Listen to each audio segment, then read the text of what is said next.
What's up, everybody? Welcome to the GameOverGreggy show. I'm one of your hosts, Greg Miller, alongside the producer/seducer, Nick Scarpino. Hello. How you doing? I'm well. How are you?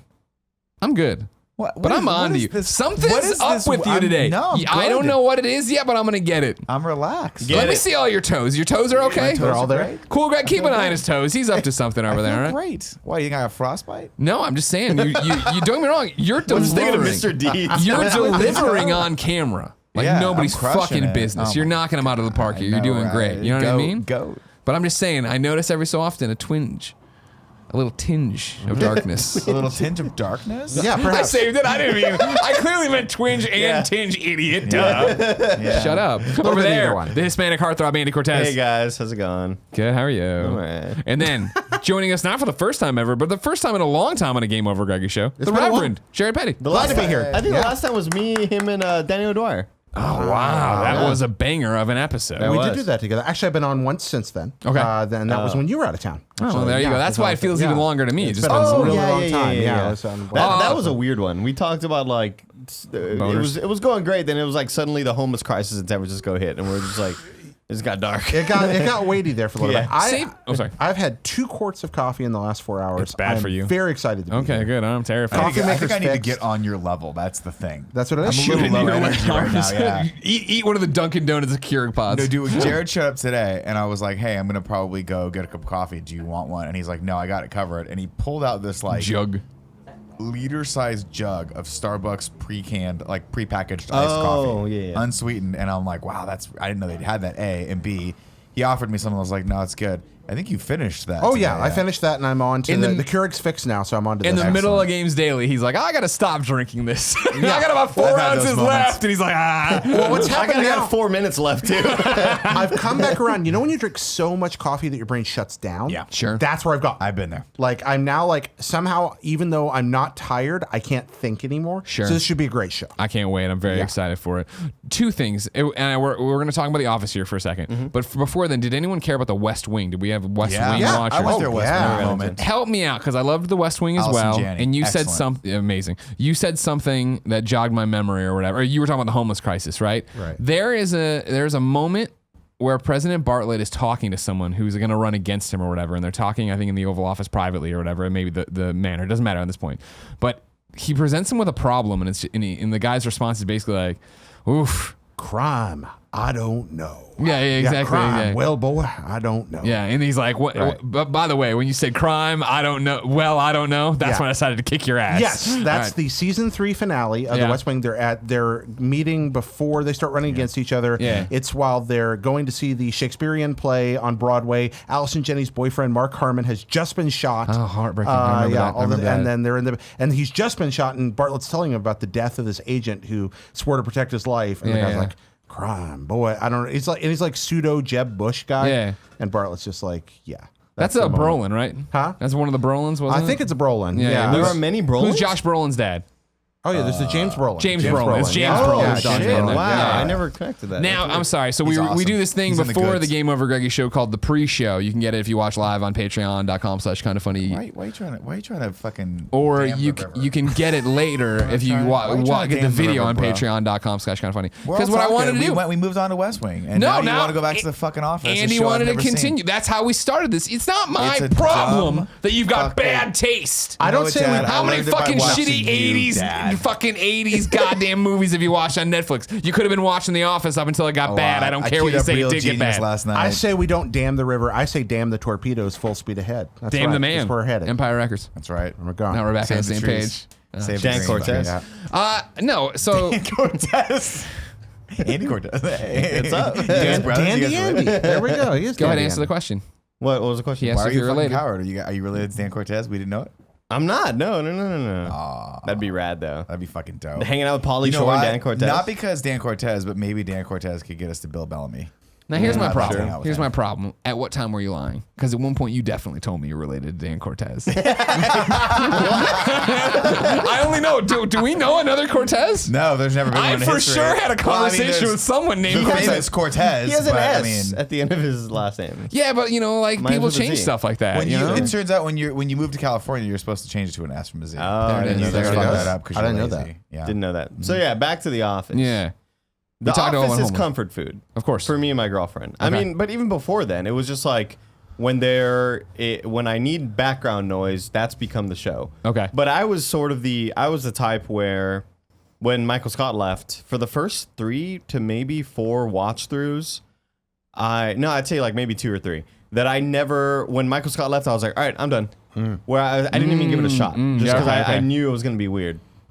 And it wasn't until like maybe the 4th watch through that I gave it a shot, and I watched post Michael Scott, and there are some absolute gems when Michael Scott leaves. Yeah. Who takes over for him? It's Spader at weird. one There's a point. lot of stuff. Yeah, James yeah. Spader. James Spader's character is phenomenal in this show. He's a character named Robert California, and he's sort of this guy that is in the interview, and he's being interviewed. He's like, "Why should I want to work here?" And they're like, "Oh," and he just turns it around on them. He's like this total like fucking like he owns any room that he walks into. People are always like they're scared of him, but they like want to be his friend, and they in don't. awe of him. So They pretty don't- much she's playing James Spader. Yeah. I mean, that's They don't really know how to act, but James Spader's character is phenomenal. Robert California is like such a great addition. There's an episode where called Mrs. California, and I tweeted this out. I was like, "What's your favorite post Michael Scott episode?" Mine's Mrs. California. Essentially, it's an episode where his wife wants a job at Dunder Mifflin, where everybody works at the office, and James Spader doesn't want anybody to hire her, and so he rushes into the room where Andy, the character, who's he played by? John Krasinski. No, No, you're talking about Andy. That's Andy is Ed Helms. Ed Helms. Ed Helms becomes the new boss. Robert California runs in. James Spader. He's like, "My wife's about to walk in here and ask for a job. Under no circumstances do you give her the job, okay? Under no circumstances." And he's like, "Oh, okay." Wife walks in, and he's like, "Hey, here's my wife." And he's like, "Oh, I heard. Yeah, I'd love to work here." And Andy, Ed Helms is like, "Well, we don't really have much room, unfortunately. We're not hiring right now, but in the future." And then Robert California's like, "Surely there's a spot open for her." And he's like, no, we don't. And he's like, "Andy, I'm sure you could work something out." Yeah, maybe we could look into it. And it cuts back to Robert California. He gives him a look like, why are you looking into it? And it's like just such it's like my favorite post. You got to give it a shot. It's one of my favorite episodes in the whole series. Wow, really. really? Here's the. You guys want to know? I'd love to know. Let's pull the curtain aside. Let's on Nick pull it Scarpino back, a little and bit. there it is. The 'Cause I little feel green like man I've working been inside you, touching you, loving lying you. to you guys for years now. Oh shit! Fuck. Okay, I have It is a fake beard. I have a confession to make. I can't grow hair. No, I have never seen one episode of Parks and Rec. Oh, wow. I haven't seen Community. I've watched maybe like 4. I've tried to watch like maybe 4 episodes of The Office. Don't know why. There was something about those shows. They got so popular before I got into them that I was like, I don't feel any ownership over these. Parks and Rec, I've never watched. Yeah. and I loved The Office. That's too bad because Parks and Rec of the 2 shows, I think, is the better. Oh, really? Yeah. Parks and Rec is Oh, better no, than I Community completely or The Office? disagree. No, I think Parks and Rec is superior to the Which one Office. is Chris Pratt on? Parks and Rec. Yeah, Parks and I Rec. support that show then. So there was a moment, Jared, where I thought that as watching Parks and Rec, I was like, this show is as good as The Office. And upon more viewings of The Office and rewatching Parks and Rec, I was like, I completely disagree. 'Cause I don't think it's like. What's same the differential style, for right? you? Huh? What's the differential for you? I just don't think the comedy's there as much as it is in The Office. I think the Office is so perfectly written. I think it's one of the most perfect, if not the perfect sitcom ever written. See, I feel the other way around. I think The Office is brilliant, but I also think it does tend, especially as it ages, to rely on the same jokes over and over and over, and that can be good to a point. I like familiar humor. Television's very good at familiar humor, but The Office did go on too long after the first season of Parks and Rec, which is awful. But the most Just like the first season of The Office. I think the first like 1.8 seasons of The Office or Parks and Rec are bad. Oh, I disagree. I think they just hit the ground running at the first episode of season 2 and go on pretty well. Although it does get better. Season 3 and 4 are definitely the golden times. But it's a shorter show. It's more compressed, and they get to a point where there just isn't not a bad episode, but there's an episode that isn't lovely. And they run through that pretty much to the end of the show. It ended sooner. The cast is spectacular. The writing's a little more varied. And it has this sublime optimism that I absolutely love. Nothing ends badly on Parks and Rec, and you know it can't.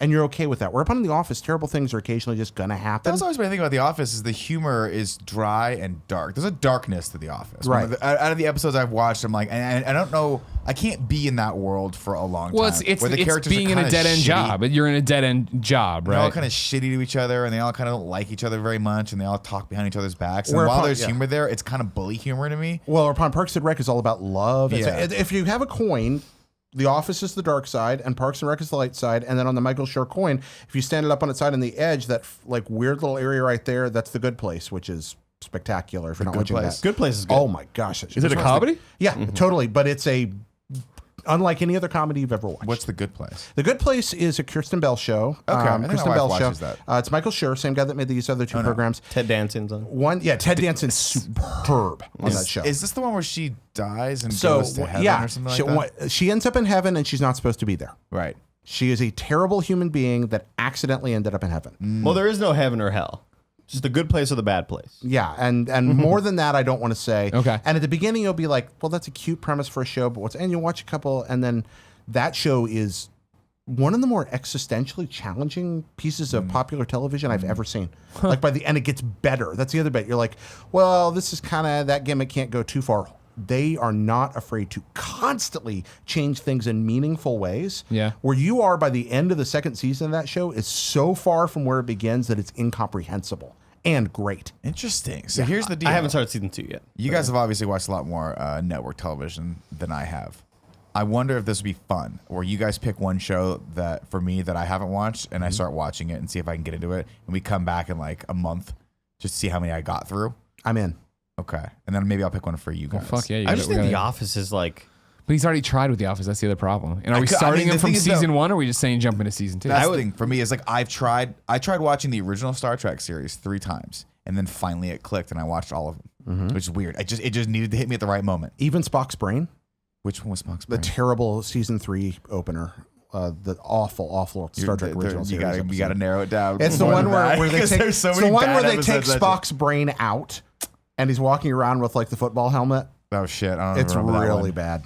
I don't remember that one. Terrible You know, it's funny because the my touchstone for when I liked them, like my actual time that it took to hit me was when I was in Morocco. Okay. And I needed a touch of America. I was like, I'm not homesick, but like I've been gone enough and like in this crazy like different culture that I just want to watch something that's kind of mind-numbingly dumb. And for whatever reason, Star Trek like popped up again on my continue to watch queue, and I started watching it. And I'm like, I'm really digging this now. I get it now. I sort of understand. Yeah. I see it in a different light now, and I watched it like to go to bed every night. But I don't know if I got there. I don't think I got through all the last season. Okay, Trek at its best is there's nothing better than TOS or TNG at their best. Those are great shows. Did you, when you just said that, think about how crazy it is to be alive in the time we're alive? Oh, That, God, like, when yes. I was in Morocco, I needed a taste of America, so I turned on my streaming device that On my beamed me, iPad, on my touchscreen iPad. beamed me these things from 1960. Oh, I think about it all the time. I think about 70? when I was young, like when we were all kids, with the exception of Andy, because he probably doesn't remember this time. But like before the internet, when you just had to know shit, and like when you just had to know when shit was on. You Oh, know? yeah. Like you just doing No, shit. Setting on, a and if you VCR. didn't- Shit, no, I remember every Sunday newspaper getting the TV guide. Yeah. And like looking through the listings and like, oh, what's on HBO this Saturday? Like I remember Yeah, yeah. going through that. When is Dragon Ball Z is at this time this week, and Saturday Night Live is with who hosts? You know, like I remember all of that shit. Destination viewing. Yeah, Google made me far less useful to society. Trivial, idiotic knowledge was kind of my thing. Your thing. That's Oh, you're yeah. the market corner. Yeah, now it's just like, nope, sorry. It's the we don't same do thing that. when you had to remember people's phone numbers, but more importantly, when you could have an argument at a dinner and nobody knew the answer. Yeah. You had to leave it at some point. Leave it if this person actually was in this movie. That's why the Guinness Book of World Records exists, right? Oh no. So yeah, that's why it's the Guinness book, like sponsored by Guinness, was because people would have bar arguments about all that's kinds so of things. funny. And so they put this big, thick book full of answers and keep it in the bar. Yeah. And That's then hilarious. that way the bartender could look it up and resolve that's the really argument fun. right I there. was talking to my brother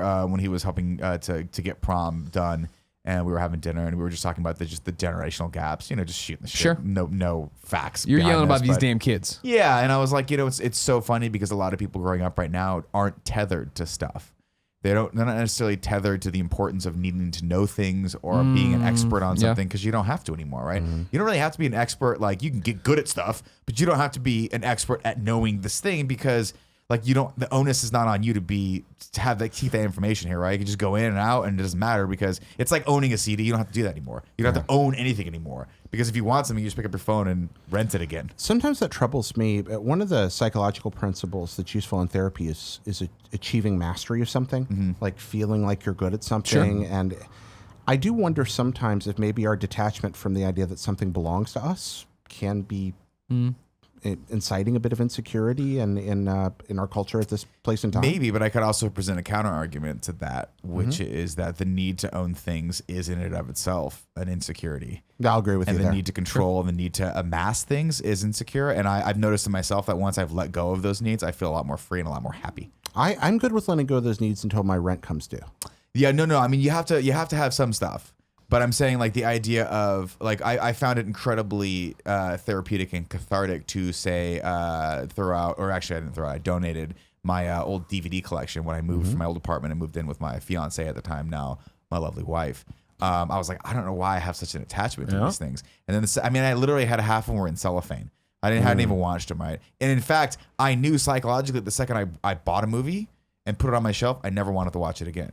Because it wasn't new and fun. Like, there was no excitement to it. I knew it was going to be there. If I wanted to watch it, it's always there. When I want to know the new thing. moved, I dumped a whole bunch of DVDs. And there was like certain ones I can't get rid of, right? I can't get rid of Ghostbusters. I can't get rid of Ghostbusters 2. I can't get rid of the real Ghostbusters. I can't get rid of the zombie, collection of DVDs I have. And they moved to the new place, got put in the bottom drawer of the dresser I use for all my cables and video games because all that shit's in another room, not even because everything's digital now.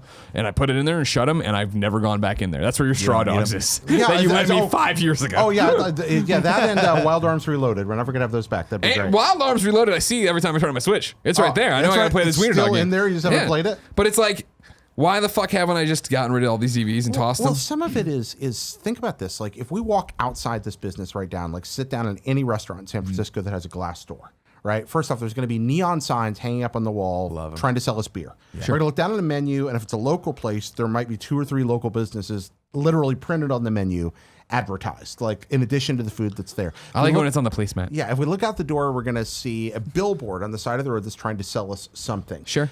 A bus is going to go by, and there's going to be an advertisement on the side of this transportation.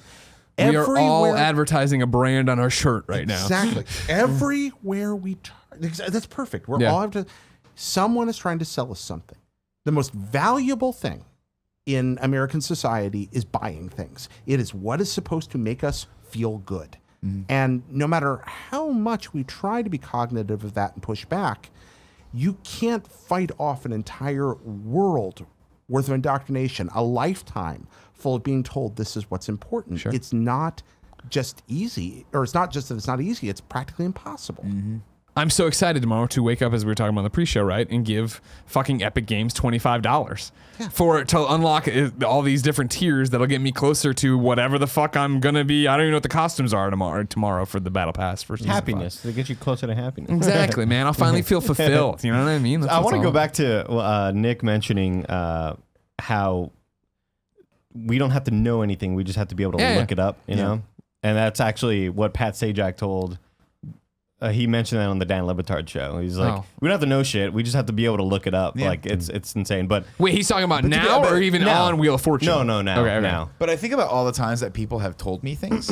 Oh, yeah. And all the times that I've said things, sure of myself as the day is long, and I was probably wrong. Like, back in the day, people, like, everyone had that friend that was like, well, I'll tell you what, the Constitution was this, and you're like, I can't question him because I don't know. That was probably, but you were probably right. No, I had friends that I made was shit wrong up all the time. I had When friends it's that wrong, straight up lied, and I didn't realize they were actually liars for years. They just they had a sense of themselves that they were the guy that knew shit. And so when you'd ask them a question, so much of their identity was built up in being that guy that knew shit. They were like, 1872. You're like, okay. For me, it was more that gradually I'm getting old, my brain is dying, and so I read these books 30 years ago, and then like I don't like, retain as much either. But like if No somebody way. walked around behind me with like the kind of funny / you're wrong, Yeah. everywhere they went, That's Kevin. Yeah, Just let Kevin the hang out people with you. just be like, no, Jared, that's not how that happened. Actually, you're completely wrong about that. That would happen a lot. When I first moved to Austin, Boston? Austin. Boston. Austin? And then a snake bites his hand, remember? Isn't that from Road Trip. Road Trip. Fucking Jesus yeah, that's Christ. a DVD I still own. When I first moved to Austin, I was in the waiting period to start working at AT&T, like a call center. And I had moved in 2008, and it was like a weird, like, oh, your job doesn't start until here, so you don't have, there's no way to make money. So I just had like savings or whatever. So one of the jobs that I took up, knowing that I was about to have like an actual job, was a place called Cha-Cha. I don't know if y'all remember this. No, but it sounds great. Look at how excited he got when you So said it. Cha-Cha was a texting service, sort of. Oh my fucking God. Yes, I do remember Cha-Cha was at the Cha-Cha. beginning of sort of the smartphones taking over, because the iPhone came out in 2006, 2007, right? Do you not remember this? This is fucked No, up. I don't So, remember this. I remember being in a car with Damon and Ty Root being like, hey, like there's this new thing, Cha-Cha. What's Cha-Cha? And it was a number that you texted a question to, and another person on the other end would go get the answer That's for it. right. Yeah. So That's I right. sat at home. I probably still Cha-Cha on my I sat at phone. home, played Grand Theft Auto 4, and would be near my laptop with the internet connected, and I'd get a text, hey, who won the Super Bowl in this year? And I'd look it up. Okay, cool. Text them back, and that's how they would get their answer. And I think I would get like 30 cents for every question I answered. Did you ever Cha-Cha. send Like that. deliberately wrong answers? 242. Text them Oh and my see if they're still God. around. Could you Oh, be a they still around, Cha-Cha? you think? Could you be a I Cha-Cha doubt it. troll? Ask Like, him, hey, Oh, I got trolled here's a good tons question. on Cha-Cha. Are you still around? Who is the Kind of Funny World Champion? There it is. Please do. I got trolled tons on Cha-Cha. Yeah, people Yeah. would always question, or I'd get a message like, hey, how big's your dick? Or, hey, can you send me some pics of boobs or whatever? Like. Did you do it? And I would just be like, nah, not. You should have sent him No, a picture 14 of like the inches, Three yeah. Stooges. You couldn't send pictures back then. Error, invalid number. Please resend using a valid 10-digit mobile I'll number. tell you one thing right now. The guys that started Cha-Cha, they were like, this is genius. Oh, yeah. It was? It was genius until you realized 2 years later that Yeah. like apparently Google was a thing. It was before most you don't people need it anymore. No, it was just before, It's before most people- smartphones. Yeah, most You could people go did not online have with your phone. smartphones. A lot of Right. people just had feature phones of just like the flip ones, or either That's like, what it was. I think on my Razor I was Yeah, texting. yeah. I love intermediate technologies like that. Practically every technical shift in human history, you will find devices, usually physical devices. Now, this is software as a service, but you'll find a device that's designed to bridge that weird gap between one world and the other. And sometimes these things are like Frankensteinian. I was looking at have you ever looked at the earliest versions of portable computers? They The were ones that look like briefcases. yeah, they're like They're 30 hilariously pounds dope. and made of metal. And even among those, you'll have transitional ones that like had pre and post IBM processors in them. And they're these weird, super hybrid machines. Did you ever watch *Halt and Catch Fire*? What's that? *Halt and Catch Fire*. No, I haven't watched Halt and Catch The Fire. first couple seasons are really good. It's about basically Compaq and how they were the first people to make the actual the portable computer, but it's not about Compaq. It's about it's another it's kind fake, of- isn't it? Yeah, it's a fake company, but in Texas. Yeah. And how they were like, we're gonna try to make like the most powerful like portable laptop style computer. Yeah, Yeah, they that's wanted to beat out really cool. IBM. Right, because Compaq wanted to make the Compaq Portable as a clone. Actually, the first portable computer was probably the Osborne, but that wasn't PC compatible. So, So you sorry, know I'm these doing my things. thing That's now. all. Well, we're gonna check now. We're gonna check. But You no, should the- watch it. I think you would love the show. I would, it is- absolutely. Because it- those Compaq guys were amazing. That story's incredible. It is two characters that are very much Steve Jobs parallels and of Steve Jobs and Steve Wozniak, where one is the visionary, I'm the talker, I get in front of the camera, I'm the good-looking guy, yeah. and then the other character is very much the brains. Hey, I'm analytical. I'm more logical about these things. We can't fit that thing in that box. Are you kidding me? We don't have the resources. We don't have the money. It's like an It's awesome really cool. tug of war. It's Yeah. really love cool, and that. it's also awesome because they're competing against IBM when IBM was like. They ruled the world. Yeah, it was like IBM 90%, 95% market share. Everyone else was like 5% market share. IBM made a critical error when they designed the PC. They knew they had to get something out quick, and so they used off-the-shelf parts, which was great, and people were so happy about it. They praised IBM. The design was fantastic, but by using off-the-shelf parts, with the Let exception of everyone their else do it. ROM, then all you had to do was reverse engineer the ROM and you could make an IBM PC. And because IBM didn't know the operating system, had licensed it to Microsoft or licensed it from Microsoft and never stopped Microsoft from licensing it to anybody else. Just like they were literally inviting people to make new versions of this computer. Pirates of Silicon Valley, everybody watch it. I have never seen that. That's the You're one- stealing from us? Is that no? That's the one with Noah. Anthony Michael Noah Wiley. Hall. Yeah, no, I Anthony gotta Michael watch that one because I'm fascinated by that. Because I remember back in the day when you were a kid, you were like, Apple, what a dumb idea. They're trying to own and operate their entire platform and their OS and all that stuff. That can't possibly work. And now they're worth. And it did it for a more while. than most At one countries. point, yeah. Now they've got more money in their cash And their reserve slogan- than Greece. Their slogan was like, Think different. no, well, that too, but they also had Just do it. more powerful, less money, like less expensive. That was like their mantra back then, which Yeah, I is think so. completely backwards now. Yeah, of like course. now you're Oh, getting yeah. less power for twice the cost. Well, and Apple could say a lot about being more powerful for less money, but in reality back then they were already overpriced. That was some of their really? problem. Yeah, they Well, they said were a lot just- of things that They they were did relying very heavily on their brand strategy of being Yeah. like, we're different, we're this cute thing, we're well designed, and like I forget what it was it the what was the thing that broke Apple that like. When they were, because they were in the tanks for a while, Steve Jobs left, he came back, and then what was it, colored the iMac? colored iMac? Is that the thing? No, that was that's the huge? thing that saved Apple. That's what I meant. I'm sorry. When I say broke, I mean broke them Yeah. into like Yeah. broke the trend of being shitty and went into the new There's market. It's a poor term to use. a great line in the Steve Jobs movie that Fassbender did. Because there's two Jobs movies and I can never remember which Ashton one's which. Kutcher and then him. Yeah. But Jobs, the- I think. love the Jobs Fassbender was, one. the Yeah. The one with Fassbender Fassbender, there's an amazing scene. Seth Rogen's a very, very... He played Woz, right? Yeah, a very, very good Woz. Yeah. But they're like late in the history of Apple, and they're about to introduce the new iMac, the new... and Woz is like, will you please say something about the Apple II team? And he points out to Steve, he's like, Steve, will you please just recognize the people who created the only successful product in the history of this company? And we forget that. From 1977, when Apple was founded, until 1997-8, when the iMac was designed, they had one real breakout product, guess and which- that was the Apple II. Guess The which Macintosh computer was, I had first? Guess what was the first computer in the Scarpino household? I'm gonna guess an Apple II. Yep. Yeah, Apple IIc, I think it was. yeah. The Apple II is an incredible design. It was relevant from 77 to 92. 15 years I used to of relevancy. I used to take out the floppy disk and I used to put it in, and I'd play the Aliens game. Ooh. It was the one where you had to go through, and it was the hardest game ever because for some fucking reason, and this is how this game went. And this is in my memory. I'm sure I'm totally fucking wrong about this. Yeah. You started off with trying to land the ship, Text which you had to Cha-Cha sit. about it. It was impossibly hard and Yeah. not in any way, shape, or form entertaining. But it was aliens, and it's all I had. So you had to land the ship. You had to go through like all these rectangles and land the ship. You had to go to the. Remember, she's like, I'm in the thing 5x5, right? You finally land. oh, and an then I actual remember licensed alien. Yes, this oh, is I thought you aliens. just meant like a generic alien. No, it's literally it thing. starts in the drop ship, and you're trying to get to the colony, and then for whatever reason, I remember there not being any other levels other than the last level where you had to find Newt.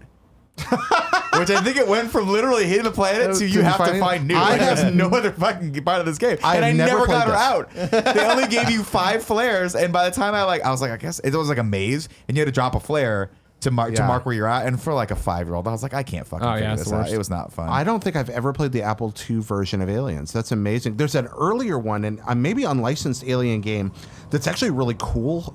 You may have played this, but you have all the crew members, but it always randomizes their characteristics and doesn't tell you. So like one of them's an android, but you never know which one. That's awesome. And one of them is going to be like claustrophobic, but you never know which one. And one of them is really tough, like Ripley.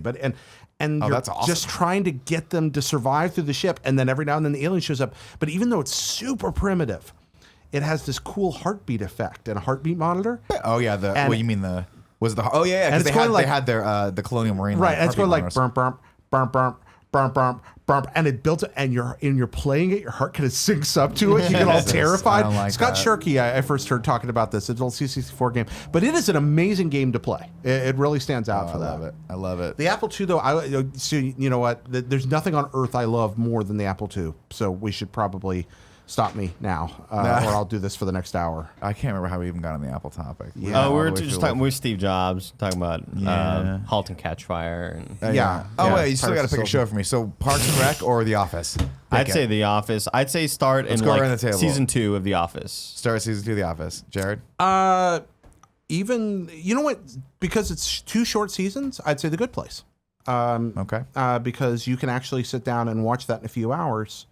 Yeah. Or oh Sorry. god, Steven Universe though.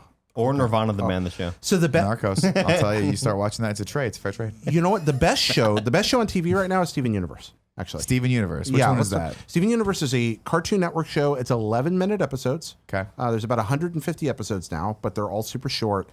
And at first you're like, this is kind of cute. Why does Jared have me watching this? And then somewhere around the 40th episode or so, you realize they've had a plan the whole time, and that tiny, insignificant things from episodes you watched a week ago are hugely important and viewed from a vastly different. And you start crying because the rock lady is in love with the other rock lady and she can't have her, and he's his mother, and then you're weeping in front of the television going, why am I laughing, or why am I crying at this stupid cartoon? It's a silly, like, heartwarming cartoon that is, obviously aimed at children, but my Twitter, I've watched a few episodes, but every time I'm on Twitter, I see somebody ranting and raving about how incredible it's getting ready and to end, beautiful isn't it that is. the thing? It's getting close to the end. It's also one of the most thought-provoking relational shows ever. It deals with mental health in amazing ways. It deals with LGBTQ issues in amazing ways. It's a really brilliant show.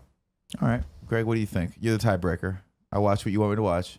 You can vote for them, or you just pull whatever you want out of your ass right now and tell me to watch it. Nashville. I've seen it. I was with you on the Nashville train, remember? It's ending soon. Wow. It came back? Yeah. Oh, yeah. It came back. When they canceled it on ABC, it went to CMT. Well, then they that's killed not Raina James, spoilers, and now they're getting ready to wanted happen. off the show, right? Yeah, of course. Like I say, yeah, do season 2 of The Office. Start there. I can't sign off on Steven I Universe want to because I watch just it can't with do you, it. man.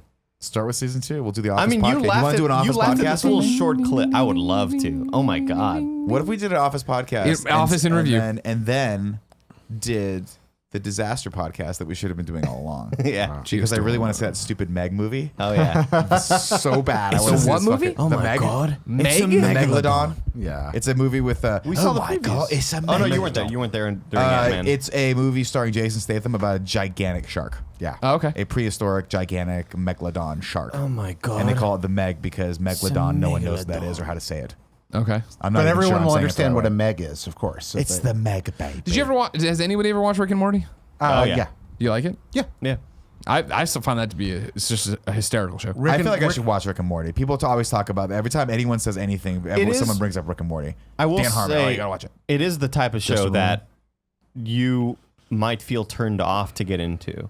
My thought- because the fan base can be annoying and Well, it's just every because show. that the That's every show, McDonald's though. sauce, right? well, yeah, no, but I guess just like getting into it, it is sort of this quotable show that you see all over Twitter and all Sure. over your the social shit, and there's clips everywhere. And it's like, it's the type of show that had I not started since day one, like I started it as the show started on Cartoon Network, and I bet you if I had not started then, I would have never gotten into it, because just seeing this, how it sort of became like Napoleon Dynamite in a way, where it's like quotable, shwiggity shwig, it's like all these little stupid fucking catchphrases he has. And Rick and Morty fans really are the Kingdom Hearts fans of television. I mean, Oh, that's not good. I there know is that. Tim is a huge Kingdom Hearts fan, He and I hate sucks. that part about it. No, it's I'll go the opposite. It was just like I got into it super late, and I mean into it is even casual. I'm not into it. Like I enjoy. When I went to Palm Springs that one time for Cindy's birthday or whatever, we watched a bunch there, and so then now, yeah, when I'm whenever Jen's out of town or something, and I need something to put on for dinner, I put on it because it's short. It's 22 minutes or whatever. I have no problem getting into stuff. I consider myself a person untethered from time when it comes to That's very like, true. When it comes to I've any said that show, about him. because I will literally start watching a show that is 20 years old, and I will act like I am the first person to ever discover it. And I will That's true, tell you too. that you have to That's watch true. the show. It is Yeah. the best show, and people are like, Nick, I've watched the show, and even if you've watched it before, like, you haven't watched it lately. I have. I'm better than you. Dude, if people would kill for an Office podcast. I'm not even joking. Like if Nick were to watch, if we were to do like 3 episodes at a time or 4 episodes Sure. at a time. You're already sitting down and get your fucking brains kicked in watching 2 hours of X-Men. Why not do No. four episodes of The telling you Office? this. We do a podcast an episode, like a real show podcast. You'll never make it. You'll Well, never make that's it. too many, Yeah. man. Well, I mean, 9 commit. seasons, You know what 22 a people- time. Let me tell you a little story, Andy, because you're a fucking little wet behind the ears. You don't You remember fucking this. punk ass Sure. bitch. In 2000, Oh my God. In 2012, GameOverGreggy, Greg Miller came to me and said, Nick, my eyes are open. I need help. I don't understand how to fucking do anything. I am a bumbling idiot. Couldn't wipe my own asshole. Can't wipe my own ass. Did he Please teach come you? over. Please I was like going the shot. for a long time back Please to front. film this. Please edit this. Please wipe my ass. Please suck my dick. And I'm like, I will do everything but that last one. Okay. Everything but that last But one. I got him eventually. But he got me eventually. Got it. And then people were like, there's no way you guys are going to keep doing this. We started doing the podcast. People were like, there's no way you're going to do this every Wednesday. Go to that shitty taqueria by Greg's house and keep doing this. Shitty taqueria? We said, Underdogs is not shitty. Every time it's shitty. Every time people... No, it's because you... can I get 2 sides of carne asada and a side of lettuce? Yeah. Oh, and the guy's stoned out of his mind. Yeah, here's the fucking reaction I get. So you want lettuce? What the hell you want, bro? I don't understand. People have constantly counted us out. Sure. They have constantly thought, hey, this fucking power duo right here, they're not going anywhere. Yeah, no way. We're No like way. John Locke. And now, don't tell us what we can't do. You know what I mean? And now, Oh, I was thinking Spartan. 4 Wow. years later, we have a Twitter following, a combined Twitter following of 1.33 million plus 73,000 Nailed it. Twitter Nailed followers. it. You did the math right. Yeah. So if the more people tell me I can't do something, the more I want to do Sure. something. Okay. That's why I used to be champ, you know? God damn it. I think it would be awesome. We don't have time for it, but it would be fucking great. I think There's got to be a billion Office podcasts out there. Yeah, but not with 2 personalities like yourself. What do we call it? huh? Tim and Andy. No. What's Tim my and name? Andy. What's my name, Jim? What do we call it? Tim and Andy. What's up, everybody? Welcome to Tim and Andy's Office Podcast. Yes. I'm Nick Let's call Scarpino. it that. That's Andy Cortez. Let's call it that. Let's just loop Tim in on this so he has ownership. So he actually sells this thing. I'll think about it. Think about it. It could be a good seasonal show. Michael Scott cast. Do a podcast? seasonal show about it, or it just becomes MCU in review. We you know what I mean? We take it after XCU in review or whatever. We just like, we're gonna do a season or something of The Office. Well, the What problem if- but what with if we naming a just did- podcast is you want to go for something clever, then in the end you just surrender to SEO, SEO. and Yeah, call it yeah. exactly what. No, I mean, what it at is. some point we will bring Tim in on this, and he'll be like, "Here's that." Tim's not gonna He'll do be like this. I love this idea, guys. Great idea. And then he'll be like, "But I have a couple suggestions," and then it'll turn into MCU and review number 2. Yeah. and we'll be like, "This is a smarter idea. I This is a much would smarter idea. I would This is love for better. it to be People like just this a better." dumb thing. Like Justin and Griffin McElroy have a podcast called "We Want to Be in Trolls 2," where they just pitch you. getting into to be voice actors in the Trolls 2 movie. Oh yeah. So they don't mean Troll 2. They mean Trolls 2. Trolls, the animated. Yeah, the Gotcha. animated one. Not Troll 2, the worst movie of all time. Yeah, an Right. incredible No. motion Okay, picture. okay, Yeah. okay. The most recent animated one. Yeah, and it's just like I think that they've done like 4 episodes of it. But I love those weird like How do they pitch it? it's just like a comedy podcast. No, that's Like, a great people do the idea. show. Doesn't Drucker do one of these where it's like every week he watches something? Mm-hmm. I don't know. I don't know. I can't remember what. I think show that's it is. just you just talk to Drucker every week. Yeah, John. that's So what John it Reisinger has a show about a show you love called Riverdale, and it's Oh, it's that's what I'm- that's my he what does a I'm thinking. podcast with do Mikey this show all from the time. Mikey in the from- movies. Yeah, from Gearbox. Yeah. Mikey Newman. Mikey Newman. Yeah, he has a podcast with him called Cry Me a Riverdale, Ooh, that's really that's good. and good. it's I like genius, that. and it's Yeah, just yeah. them like reviewing episodes. I'm I like- guess. Well, hold on. My Office podcast. Huh? My Office podcast, where we start by talking about the episode that we watched the night before. Okay. But then we just talk shit about Kevin and what's happening Out of in our office. Out of office. Oh, I love that. Out of Office. office with Andy and Nick. That's pretty good. good. Office hours with Andy and Nick. Office hour with Andy and Nick. The Orifice. That's a porn. That's different. I'm into it, man. Officer and a gentleman, and I'll be the officer, and you can be the gentleman. Can you just carry Andy in every time? The Scranton PA podcast. Welcome to the office. Put a The hat on. Scranton PA podcast. Oh, I think you're gonna say the Strangler or something. Scranton The Scranton Wrangler, I'll and we tell all you wear what. Wrangler jeans. I love doing shows with you. You know, every time you're on the morning show, you're just a little breath of fresh air, and what's mostly just a terrible life. Just Sure. a terrible, terrible life. Terrible I think we existence. leave this. I say we say this, but if you're in the comments of this video right now, or on YouTube, leave a comment if you want this show, and then let us know what you think it should be called. You will And- get no money or credit or No, absolutely. And by the way, if you leave the best idea, I will take credit for it. I'm just letting that's you pretty know. good. Fucking So by jeez. leaving that idea in the comments, you are signing a in perpetuity waiver saying that Nick can take all of my good ideas and use it to make money off of, and I can't do that at all. I'm voting for Schrutes and Ladders. I think that's. Oh, that's That's a good one. great. That's Can, I, really can, we, great. can we call it John Krasinski's abs? Because he got jacked. He did Oh, get he did. jacked. Oh, did he? He's Is the he new Jack jacked? Ryan. He's pretty fucking good looking. Can we like? I'm thinking like under the cover, like something right with Dunder, like Dunder. Dunder cover. Oh, that's pretty How about good. Craig Robinson is my dad?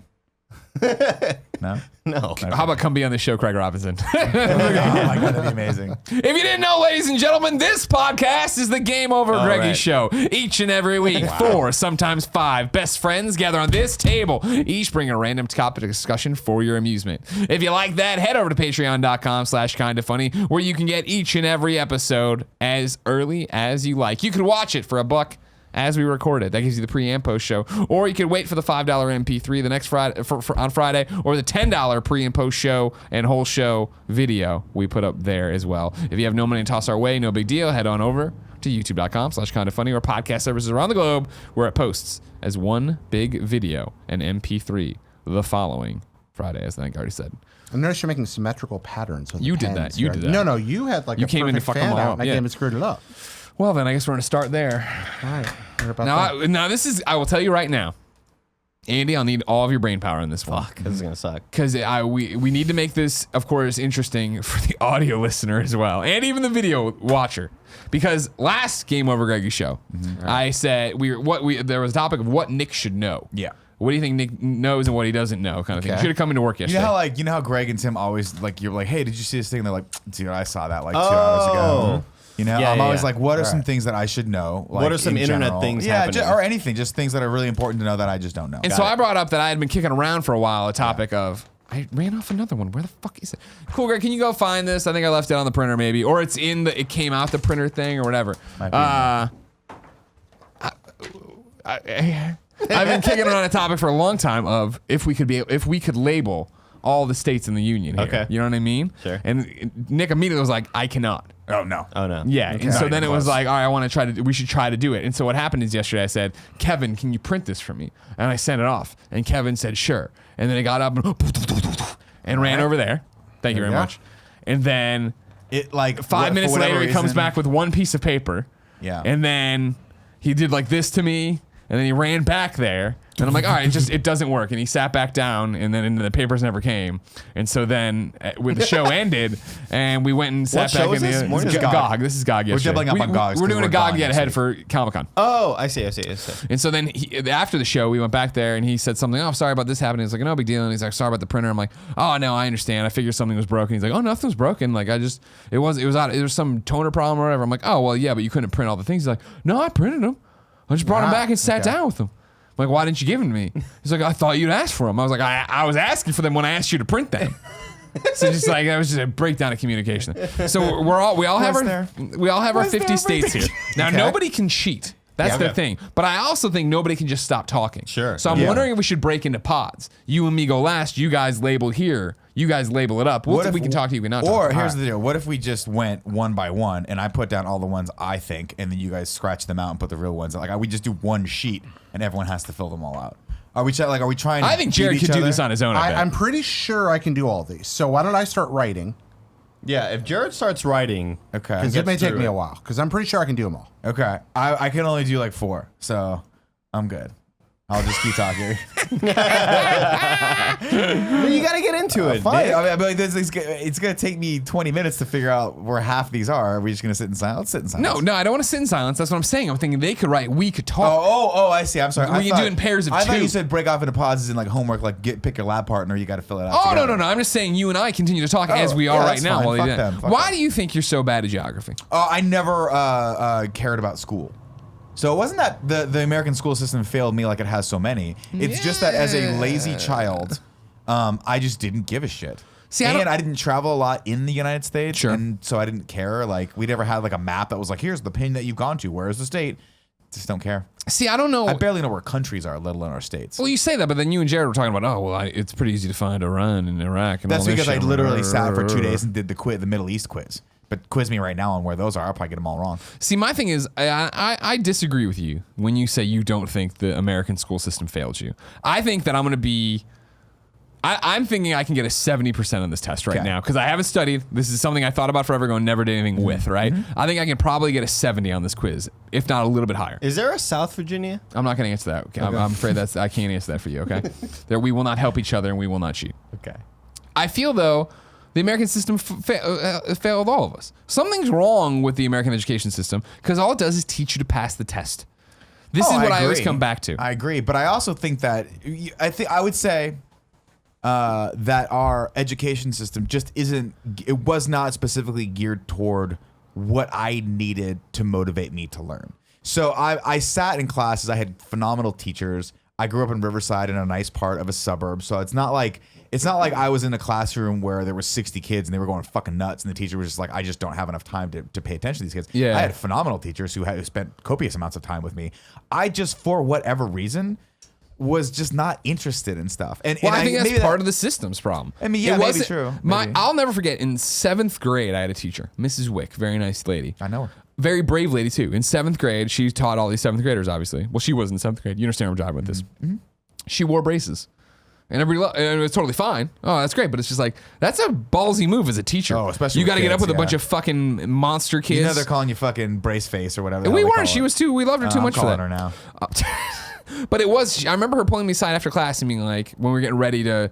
Maybe I guess it was weird how we did 7th and 8th grade, where like same 4 teachers taught all those grades or whatever. Mm-hmm. Anyways, I remember her telling me that she's like, I don't know if you're gonna like high school, but you're gonna love college. And I don't think it was a self-fulfilling prophecy. I got to high school and was just like, this is such a fucking waste of my time. Yeah. Like, I hate this. I hate geometry. I'm never going to Yeah. do this. And it wasn't when I got to college and it was like, cool, you're taking this class to meet this requirement so you can do this journalism class so you can get your journalism degree. It was like, wow, that all makes sense. Someone's finally spelling out how to get there. It's not just here's fucking let's dissect a frog. And I'm like, I don't know why. Yeah, Why? I mean, I feel you on that, and I think there are a lot of kids that maybe that does work for, where you get a little taste of everything, Yeah. and you go, hey, I really like this biology thing, and then you start to excel there, and then you go.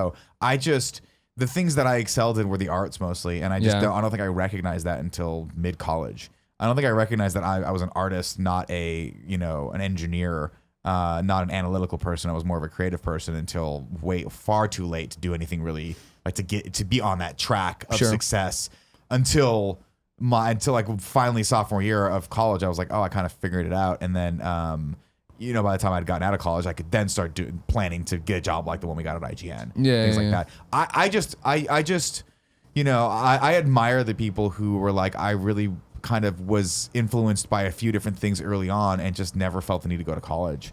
People who are like, I'm going to be successful because I know what I want to do. I don't need to go. Why would I need $100,000 in debt? Yeah, why would I need you to pay $100,000 to have a bunch of professors tell me shit about stuff I don't give a fuck about? Sure. And now I think more than ever, like Kevin was asking me a question about After Effects, and he was like, yeah, I was thinking about maybe doing a couple courses online. I'm like, you could totally do that, or you could just be on YouTube. Yeah. You could just, It's I'm the same sure thing there's all those courses on YouTube. You for made a free. joke earlier about how, when I started the YouTube channel, I just wanted to create stuff and I didn't know what I was doing. And you like set up a Premiere file, like, all right, do it.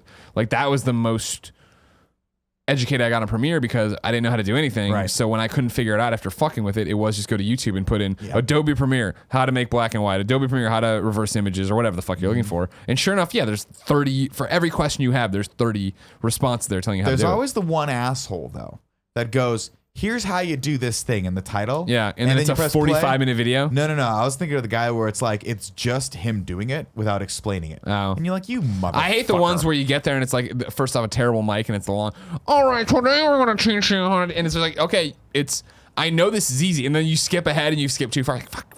You're scrubbing back to figure out where exactly to go with it. Yeah, I don't know. I mean, let's be blunt though. I remember. Andy's turning it in.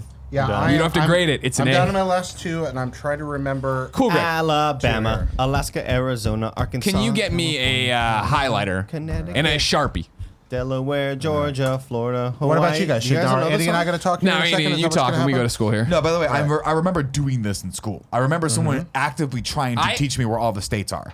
And I just was like, wait, I'm fuck not you, done yet. I I'm don't not need to done know yet. this shit. Oh, I don't care. I'm done. Okay, I'm done. I'm All not right, gonna Andy, edit mine.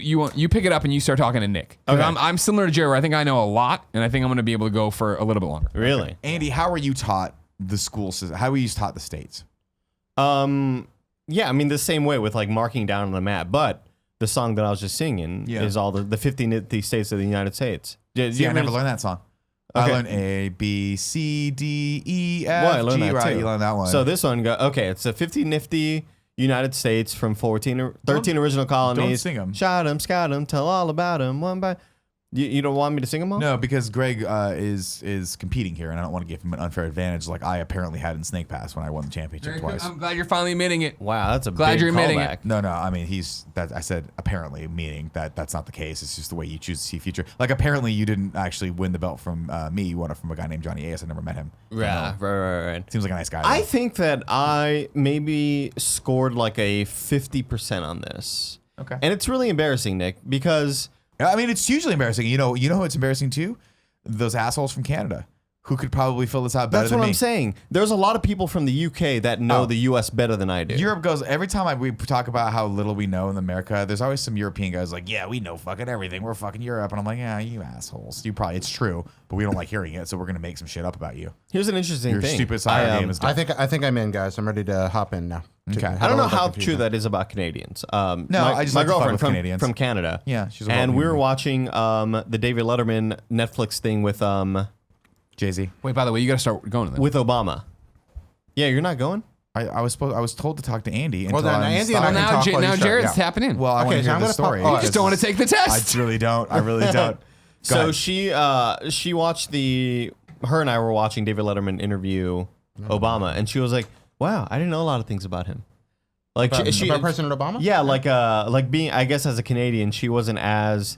I expected her to know everything about Obama, just because he's the president of the United States. You Well, I know don't know. what It kind of makes sense. Like, we know who Trudeau is, but we don't know a lot about him, Sure, right? sure. I mean, he's like, we know he's handsome, and we know he's fairly Yeah. progressive, and, we know he's hot, but what Yeah. else do we know about him, really? Yeah, he So admitted it to could some be part bad of stuff that. recently. What's that? He admitted to some bad Oh, stuff. what did he admit recently. to? I don't know about this. He admitted Last to- I heard, he didn't admit it. He was saying, like, I don't remember that. This is last week. I don't know if something's changed. What was that bad stuff? Yeah, I thought that he. Yeah. Well, okay. Apparently, he grew up a girl in the year 2000, and the girl was like, "I'm not even mad about it. I'm just like coming out and saying that it happened. I don't feel like it." Oh, thanks, Colbert. Yeah, I don't know the full length of the story, and I probably should have looked it up before talking about it, but that's what we do here. All right. Just pulling it out. Yeah. All right. So just firing from the hip, huh? I think yeah, I'm when gonna it comes beat to somebody's personal and private life, we probably don't want to speak offhand about Oh, that. sure, definitely. sure, Yeah, sure. so don't wanna Recklessly miss- speculate. about someone's livelihood. Yeah. Probably not a good idea. How you feeling over there, Nick? Great. Yeah. So when it comes to that, I didn't know your girlfriend was Canadian. I had no idea. Yeah. we just met the other day. She's delightful. Yeah, I mean, I'm sure she's you great. think so. But, Yeah, yeah. she's just great. She, I didn't know she she grew was up in a Canadian. town called Ajax, which is sort of like the Daly City to Toronto, sort of like Daly City to SF is like the Ajax to Toronto, if I remember correctly. If I could live anywhere in North America, I think I want to live in Toronto. I think that would be the dream. Any It's chance beautiful we- out here. Yeah, can we move to Toronto? No, not gonna do it. Toronto don't- sounds pretty cool. I gotta get the whole passport thing figured out. There's that too. Is Ajax named for the Greek hero or No, the cleaning product. for the cleaning product? Yeah. Okay, I was wondering about that. How I've never looked into getting a passport, and I'm very worried about it. Okay, so it is kind of a pain, but it's not as bad as you'd think. Okay. When you get a passport, I'm gonna if write you've this down. All right. So first off, it takes a long time. Second of all, you're going to spend a fair amount of money. I mean, it's fuck. it's a couple $100 or more. Oh, shit. Third, you have to get a very specific kind of photograph. Just do yourself the favor, go to the Walgreens and let them do it. Give them the $15, get that photo, because if you screw anything up on it, you have to start the whole process over again. And you don't want to do that. Okay. But really, it's just a matter of filling out some annoying forms, mailing them off with that photograph, and then waiting a really long time and paying some money. If all that happens, then one day they send you a passport. And it's cool, and suddenly for 10 years, you can just travel with this little book just about anywhere you want to go. And that's kind of lovely. How long does it take to get it again? I'm sorry. It depends. If nothing goes wrong, my experience was it took over 2 months. What's that? Shit. So It's just you got to me plan right it now. pretty well ahead of time. But that's anecdotal. It could be shorter for some people. I'm renewing mine right now. Okay. So I've had mine for 10 years, and it's time to renew it because it's good for a decade, and then you got to. Isn't it the worst knowing that you've got to renew something? Oh, yeah, That's it's gotta the be worst. one of the worst feelings. Well, I mean, think about the world we live in. We renew constantly. Like, we have Amazon Prime subscriptions, and we have all Netflix automated. subscriptions, and we don't think about it. We're like, hey, I'm spending money. Isn't that like that? Why aren't we doing a thing where we just, figure out a way to get people to spend money and not, think about the fact that they're doing it? We're in the wrong business. There's got to be a way to do that. Yeah. There must be someone. Greg is having a lot of It's having fun with America. realizations over here. Just remembering where states are? I did real bad. I'm pretty Dude, I excited don't even about know what this. any of these are. I'm just putting, for most of the top ones, I'm just putting not Canada. Please tell me you're not filling in the Great Lakes estates. Well, it's not a colored map. You absolutely filled in where the Great Lakes is estates. It's fine. Don't worry All about right, it. there we go. It's just not Canada. So that's technically That's kinda true, right? beautiful. Yeah. It's technically All right. true. It's not wrong at all. Yeah, that one, I guess we can't take away for that one. Although the Great Lakes are as big as states. You ever seen the Great Lakes? What was I watching No, where they were fuck. They're talking about the weird. Great They're Lake? like when you hear lake, these are inland seas. Like, they're fresh water, But if you go to a Great Lake, you can't see the other side. You're just like, wow, that's an ocean. Isn't right there. everything an island? I mean, to a degree, sure. At some point, You ever think about that? No man is an island. Sure. or maybe every man. I just is always an think island. about that. What Simon and Garfunkel said, I am a rock. I am an island. I have no need of friendship. Friendship causes pain. It's laughter and it's loving I disdain. I think I got a lot of these guys. That sounds I depressing. think I got a lot of these. I'm pretty excited about this. This reminds me of that cool Animaniacs thing too, where they're like, Oh, yeah. Rob Paulson does a great job. United States, Canada. Oh, I love Rob Paulson. He's you were on a panel with him once. I remember. Yeah, yeah. Oh shit, I fucked one He up. usually was on already. the show I'm one looking time, at Greg's. too. And Was I Rob on totally the show? fucked I one didn't up. know Yeah, that. he's been on here. Yeah, I was. I wasn't even at Rooster Teeth yet. I was. at my No, first you show. flipped it. That's it. One fucked of it my up. Pencils favorite down. one of my Forgot favorite about memories my guess. is Mark Nix from IGN racing down the street chasing Pinky and the Brain down a road as they're escaping in a car Yeah. to make sure that something doesn't get left behind. That was a beautiful evening. He's fast. Mark Nix can run really quickly. Someone filled my water. I want to love race that you, person. motherfuckers. Really? I'll fucking trounce all of you. You trounce me. I'm slow. I'm just conservatively speaking. I will fucking smoke you In a race? in a foot race I don't because I'll train for that shit. I don't Fuck you race up. people. I wait till So you run will I. past me and then I shoot you in the back. Yeah, I will. No, you won't. Yeah, I will. You'll train for it like you go fucking hit a b-ball. Like I'm good, man. I'm good. I think Cool Greg wins. I think I Cool fuck Greg you wins. up, Cool and I Greg think wins Kevin because he falls has the down. strides. Race? No. Racing's for chumps. Let the person run past you, then shoot them in the back when they can't defend themselves. Cool Greg is fast, man. Playing again, like, we haven't played hoops in a long time, but it's hard to get around the guy. I'll bet you Cool Greg's really quick. Yeah. Yeah. He's got that look. He's got good lateral movement, We can put Utah. Yeah. especially when he's got Arizona Mickey and in hand. Utah You know what I'm are saying, Cool Greg? stumping me right now. I'll let you know. They're floating around out there. All right. Is it I right? gotta- so. yes, So then that I was love I right. it. put Arizona here, but that's Nevada. Yeah. I think Arizona's always the one of the neighbors. I'm really What we excited about this sandwiches quiz. too. Friends, geometry. This is I don't geometry. know if that's Geography Utah is or that's fun. Utah, though. Which one's that one? Geography is fun. I don't know. Let's That's do why it. it's blank. Pencils up. Let's do Pencils it. down. All right, Yeah. wait. I Well, mean, you got your I've- last. You got these two states. I've taken an exorbitant amount of time. There needs to be a time limit where I could just sit here. All right. yeah. So what do we do now? How do we? I think Jared Petty is the one who's. Are you? Yeah, How you- confident in yours? I think I've got them all. Yeah. so I should we might just have pull up screwed a one or map two somewhere? up, but I think I've got them all. Sure. Cool, Greg. Can you throw up the map of we the only United did the States lower of America 48 labeled here. up here? All right. Yeah. No. Yeah. That's great. But where the stopwatch shit. is? Can you open one and put up the? All right. What do we got to see Mexico? here? All right. Fuck New Mexico. I think I got That is a wrong. good one. That is I got a good one. because I think that. All right. Oh, So- fuck, God. All right. Oh. Let's bring him up. Oh, it's hideous when you look at it like I look at Andy's. wow. Oh, wow. Yeah, give me some I zooms. Just zoom me in a royally bit. fucked There this. you go. Oh, There you I go. fucked you on All right, Utah. so You stop. should have Stop. swapped them. You should have swapped them. Oh shit! Yeah, I got 'em all right. Montana, that's the big one. You got them all right. Yeah, I I got put 'em all right. Utah for all of these states up here. I was right about New Mexico though. That is New Mexico. So hold on. Then hold on. I'm gonna put Yeah. X's, I guess, on all the ones I I got got confused wrong. for a second, but I'm I just got gonna it put a right. little highlight by the ones I got right. Sure. Okay. That'll Let's probably see. be easier. Yeah. California. So yeah. that's pretty much no, it. I did get Oregon right. Fuck yeah, I did.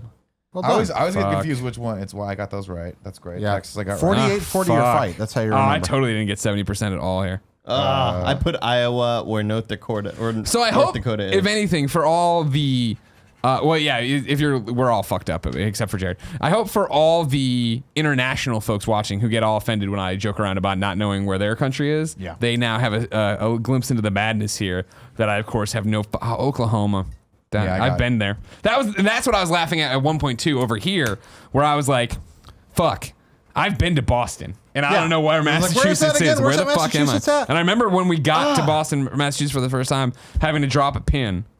For Damn a it. second, I almost got Montana and Man, Wyoming there mixed are- up, but that was just me double guessing. I want to go myself. to a was like, yeah, judge right. here. That's you. Okay, what's the judge? I grew up in Illinois. Uh-huh. I very much know where Indiana is. Right. I abbreviated Iowa's IN. I assure you, I know where Iowa is. I Can I believe get that away you with know that? where All Iowa right, is, thank you very yes, much. yeah, You I see, did all believe all the states I you lived in should are know all around. those. Damn, Yeah. I fucked up, guys. The Oh, why did I leave Arkansas blank? Virginia, North Carolina, I refuse South to- I know that. Carolina.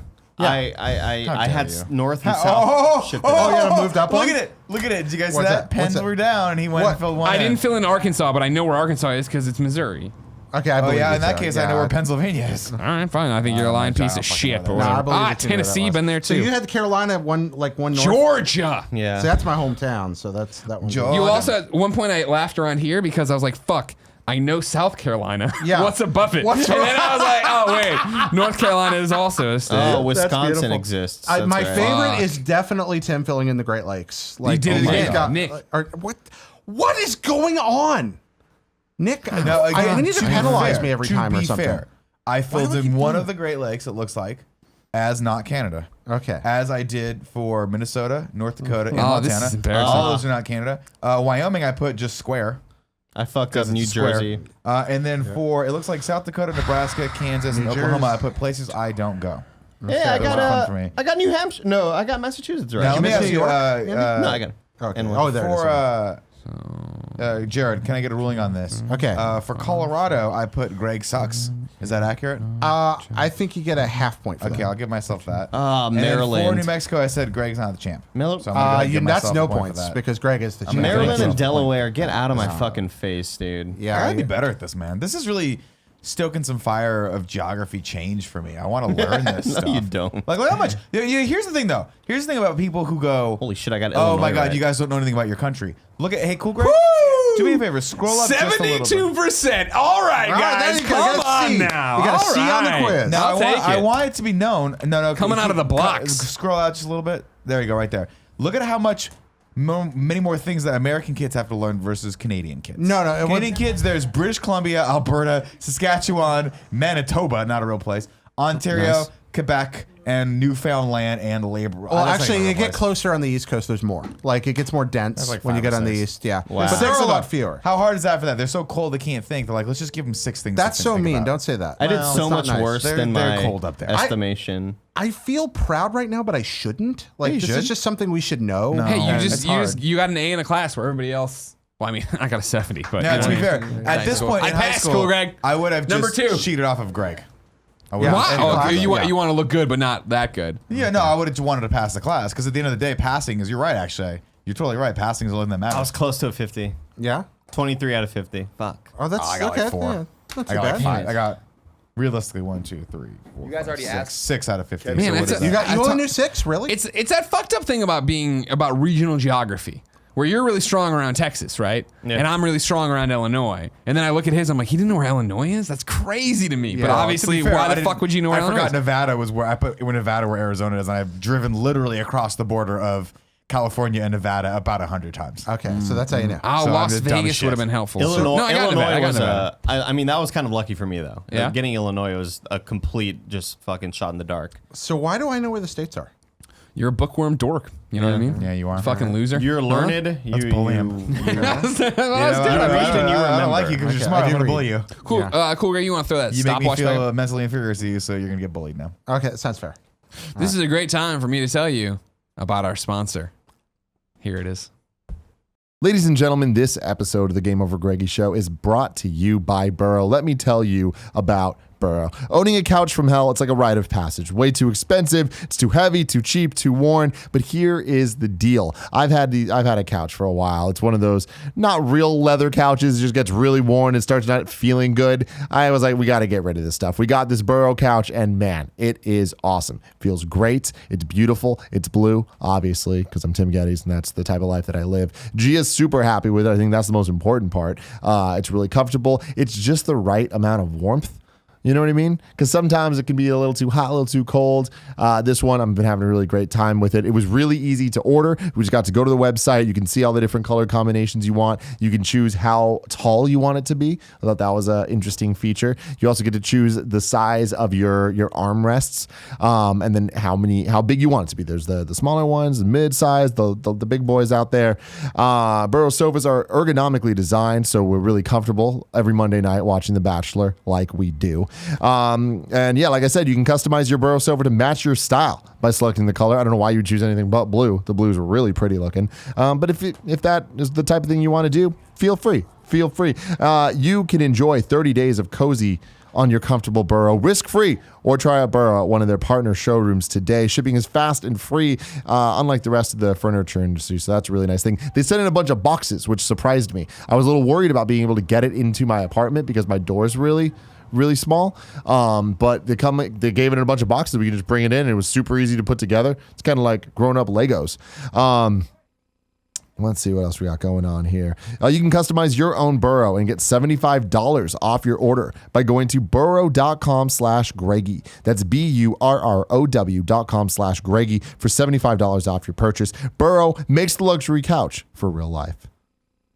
And I'll tell you what a great sponsor that is, Andy. I loved him. You know what I mean? I love him. Maybe Maybe you're in how that much ad. they You were don't know. awesome. Maybe you are. Maybe you aren't. You know what I mean? Whoa. Maybe you're there. Shit. You don't know what's Andy happening in wearing the in that future. ad in your brain? In my a red dress, like Jessica Rabbit dress. Oh, I was Yeah, thinking of that's The good. Matrix. The girl. Oh, sure. Yeah, she girl in the red eats dress. that piece of cake. Goes. Oh wait, no, that's a different girl in the red dress. You're thinking about no. The girl in the red dress is the first movie walking down the street, but in the second movie, that's a different girl. Oh. Yeah, she's not wearing a red dress either. Doing all the sound She's effects. not the red dress girl. That's you're conflating the two movies. Jared, what's your topic? My topic of the day is the summer reading list, my friends. It's that Yay. time of year where we go out and sit on the beach and be lazy and read books. Well, At you least do. Some of us, yeah. Actually, I don't particularly like going to the beach all that much, except for like when it's cold and rocky, and I like stormy beach days. I like beach at night. I'm not big on being in the sun because I'm bald and Sure. it burns me, but I like reading during the summer. And I thought, I wonder what y'all recommend the Kind of Funny best friends be reading this summer, because whether it be conventional novels, nonfiction, whether it be comics or graphic novels, just whatever, what do you want people reading right now? What's been good to you that you want to share? So I thought I'd go I just around and don't ask some read. people things. You don't read anything, I don't read anything, dude. and I'm not judging. Obviously, I only read No, comics. So I whatever. don't. I Rachel Ray magazines. Yeah, man. I haven't cared about reading in a long time. And when I do, it's a book from like the one that I casually will flip through at night is by a writer for The Ringer, Bill Simmons' Ringer. Oh yeah. His name is Shea Serrano, and he's one of the funniest Twitter followers. And he follows. And he wrote a book called Basketball and Other Things. And it's like a comedy. It's a lot about basketball with, a lot of comedic elements. And another book he wrote was the Rap Yearbook, where he goes through from 1970 something up until 2014. And he goes through and picks the most important song in rap that year. That's awesome. Oh, wow. Not necessarily the best one, but like Just the most one that had the most important one. impact in society. the And zeitgeist that's of a great society. read too. But those are the only ones that I just don't. With my free time, I'm like, I want my brain to be in standby mode. Okay. I can't concentrate on anything else right now. I'll listen to a podcast or I'll put on Netflix, and that's really about it. Two questions related to that. First, have you ever listened to audiobooks? No. Because operating under somebody who enjoys podcasts, I know folks that don't enjoy reading visually that love reading through audiobooks. Even Stephen King reads over a dozen audiobooks a year in addition to his ordinary like bookworm reading. And I think that's kind of cool. And then second, since you're not typically a reader, why did these books draw you in? What is it I love about the them? writer. He's hilarious. He's one of the best people to follow on Twitter. Okay. But also because he is Mexican. He's Mexican American, and he's a big Spurs fan. And I just like immediately connected with that sort of shit. Mm-hmm. And and he's just super funny, and he's like sort of climbing in popularity amongst like the basketball world and shit. Mm-hmm. Yeah.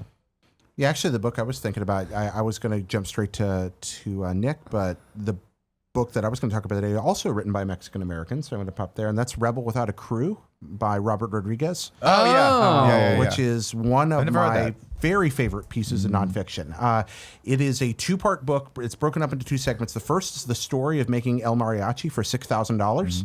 And it's sort of a journal of doing that and how the project evolved from trying to film a soap opera episode that he could sell off Gotta go really stop quickly. him. I'm sorry. What the fuck is happening? Into what's going on? Just yell at him and just shut up. Kevin's having a very heated phone call on the other side of the wall. Okay, this is very exciting here. God. amazing. You know, He I've is never very- read that, or it's one of Ransky's favorite books too, and he always recommended it to me. I never read that. I did read. Like, I'm a huge fan of autobiographies, and I love just being along for the ride for a lot of things. And in recent months, I've read a lot of comics autobiographies, not the least of which was Steve Martin's Born Standing, I think, or no, I can't remember it. But Steve Martin's latest biography was great. Also read Rodney Dangerfield's, Andrew Dice Clay's. I'm reading a book right now called Dangerously Funny: The Untold Story of the Smothers Brothers. Oh, wow. It's really good. Who's that? The Smothers Brothers. The Smothers Brothers. Classic comedy. yeah. Classic comedy. They had a classic variety hour that, well, actually they had two TV shows, one that was not very well thought out or done. And when they got the chance to do a second one, they did the Smothers Brothers comedy hour, which was basically like a combination of skits, musical interludes. They started as comedians who were folk singers, and so they'd stop and they would like, if someone would screw up, they'd have a banter back and forth, and that was the comedic act, and they evolved it from there, and they got big very, very fast, but they also got thrown off the air because they were the show got very political very quickly. They quickly found out that it was a way for them to infuse a lot of like their opinions on what was happening politically at the time, and the censors for the network did not like that. And they pushed right up against the edge of what was permissible. The thing about the birds falling and breaking their little peckers on network TV. Or have you gotten to the Easter Bunny Rising on the third day? No, I'm right up to the chronicling to the point where they've gotten to basically like the first few episodes of the first season. Okay, and it's very, very fascinating, and it's cool because you there's small things that you obviously get out of these things when you read about people, and how one of the people who guested on their show was Carol Burnett, and at the time Carol Burnett was a pretty big star, but she had not had her own show, and so when they were looking to fill, the whole point of the Smothers Brothers Comedy Hour was, and I'm going to get the networks wrong, but they needed to have I think it was NBC, or maybe it was either CBS or NBC or ABC, because it was pretty much all that was at there. But whatever network they were on needed a competitor for Bonanza. Okay. Bonanza was devastating everyone on the Sunday night. It went on forever too. Went on forever. No one could dethrone Bonanza, and so every show that they tried to put up against it was just failed miserably. And so they thought, well, the head of the network was like, well, I need a show now, and I need a show that it can be mounted very, very quickly. And so he called it the management for Smothers Brothers said, do you guys want to do a variety hour? Because variety hours could be mounted. Like, basically, you took a comedian who was doing a road act and said, do all your bits on TV and then fill it in with all of your friends, and that can be the variety hour. And what they hadn't realized was, this is just a fun anecdote, was that Carol Burnett had a deal with the network that had she called them just like a couple weeks earlier, would have had a variety hour. Oh, wow. Would have had that spot against Bonanza. Now, it turns out, of course, that she eventually ended up having the Carol Burnett show that ran for 11 years and was phenomenal at it. But she guested on their show and learned a lot from them, and went forward from there. Is there anything better than the elephant gag on Carol Burnett's show? The thing about the two elephants sneezing, they were co-joined at the trunk sneezing. No. That I can't. You just have to watch the clip. This is where I start. My history on this is very foggy. Because as a child, I remember loving all these things and laughing at all these things. And I remember Carol Burnett being everywhere. And I was in love with her back in the day. I was like, this person is just an absolute delight. She was zany. She was weird. She was awesome. And funny and kooky. And And so you go back and you watch those old episodes now as an adult, and you get so much more out of them. So I'm starting with Smothers. I've worked my way backward now from Andrew Dice Clay, who, this is a weird, follow me on this because it's a comedy. Weird walk. Andrew Dice Clay, who has Rodney Dangerfield to thank for his career, because Rodney Dangerfield put him on his special back in the day, his young up and coming comedian special. Yeah. And then I was like, oh, well, I got to read about Rodney Dangerfield. And somewhere in there I read about Steve Martin too, who also thanked Rodney Dangerfield. So I read his, and then Rodney, of course, talks about the Smothers Brothers profusely as a huge inspiration for him. So I'm like, now I got to go back to that. So I'm working all the way back, and of course you're learning about Steve Allen and Jack Parr and like Johnny Carson and all of these amazing entertainers back in the day that you looked at when you were a kid and just thought those guys are funny. You didn't get the subtext of like, we are fucking with the man. Oh, Jack Parr, one of the great straight men of all time. Yeah. Amazing and so subversive in so many ways. And Steve Allen, I don't even know where to start. So what's the book called again? It's called Dangerously Funny. Dangerously Funny. Yeah, it's really, really good. It's one I thought about listening to because Audible.com has it. And I'm like, so I kind of go back and forth between like listening to stuff. I listened to Phil Knight's audiobook. Phil Knight being the founder of Nike. Okay. And it's called Shoe Dog. And I listened to it when I was on vacation, and it is one of the best biographies ever. Because if you look at Phil Knight and go, oh, that guy just kind of like figured it out. No. That guy went broke a bunch of times. He self-funded trips to Japan multiple times just to try and figure out if he could be the West Coast distributor for Onitsuka Tiger, and they screwed him over. And throughout all of his trials and tribulations of going and like having his parents be like, dude, you've got to get your shit together. He somehow formed this small company called Nike. And it's like, and he took all that, all the stuff that he had with him and the old the trainer at Oregon, I think it was, who had given him all access to all the runners, so he could like measure, do all the cool stuff. And then it's just, you get to those incredible moments that, for when you read these biographies, that to them at the moment just was kind of a thing that they did, and then you look at it 40 years later. Like, for instance, he talks about, he was like, we need a logo. And we need an icon. We need something that's, everyone has, like Adidas has the 3 stripes and like all these other, like Onitsuka has like the little swirls and the swooshes or whatever they are. We need something like that. Not swooshes, but the kind of the curling. Right. Yeah. The little, you've got him right there. He's like, we need something like that. And he's like one of the people in the office who happened to have like an art degree. And I'm going to get the story wrong. So please in the chat, let me know. But started doing some concepts. And she's like, what about like a swoosh thing? And he's like, yeah, I like that. Let's go with that. I love that. And fucking A, right? It's not like a monumental, like we did market research. It was I think this swoosh represents speed and it represents someone taking off and it represents the spirit of what we're doing. And then Nike, obviously the god of speed, I want to say, or running. I can't remember. And that was it. Well, that's something that gets missed about history, I think, because we teach history badly most of the time, is that in the moment, people very rarely realize everything that's going on around them. When you read about a battle in history, you're reading an account where historians put together literally thousands of letters and analysis that came years after, and then they build this, like they paint this picture. But if you read the letters one by one from the soldiers on the battlefield or their memoirs that were written immediately, they could only see a little bit of what was going on around them. Yeah. They only have this very local perspective on this global event. And it's very rare that somebody understands the implication in the moment of what's taking place. They're only seeing there. And I think that's a really cool piece of that. Greg, what do you recommend somebody read? Comic books. Comic books. Yeah, I'm in the same boat as Andy, I guess, really, where I just haven't read a book in forever. And I've definitely bought tons of books, and I start tons of books, but it's always just, Colin and I used to talk about on the shows, there's only so much time in the day for any of your nerdy hobbies and passions, right? And like, I find myself today incredibly grumpy because I haven't had time to play games recently. Okay. You know what I mean? Like, and if I can't play if I can't pursue the number one passion I have at a moment, the fact that like I'd like to read this awesome biography that Nick recommends, or this author I know that's done this cool thing, or any of these books I've bought, even as much as I love Console Wars, right? I never finished. I got really deep into Blake Harris's Console Wars and never finished it. I will say this. The only reason I read is because I dropped the illusion of that I should be reading specific types of books and just started gravitating toward things that I have a legitimate like passion and interest for. Yep. And I think once you come to that conclusion, like everyone always, like I used to try to read like Brave New Worlds, and I tried to read Kurt Vonnegut for a while, and I tried to read like all these books you're supposed to amazing classics that you're supposed to read. And I'm like, I don't get this. I'm bored. This is not, I need someone to tell me what the fucking meaning of this book is, because I'm not deep enough to understand this, and I don't have the education or the lineage with all of these books to really tear these apart and put them back together. It's once I thought, I think it was when I went on my first vacation with my wife, she was like, you should bring a book. And I'm like, I don't want to read a book.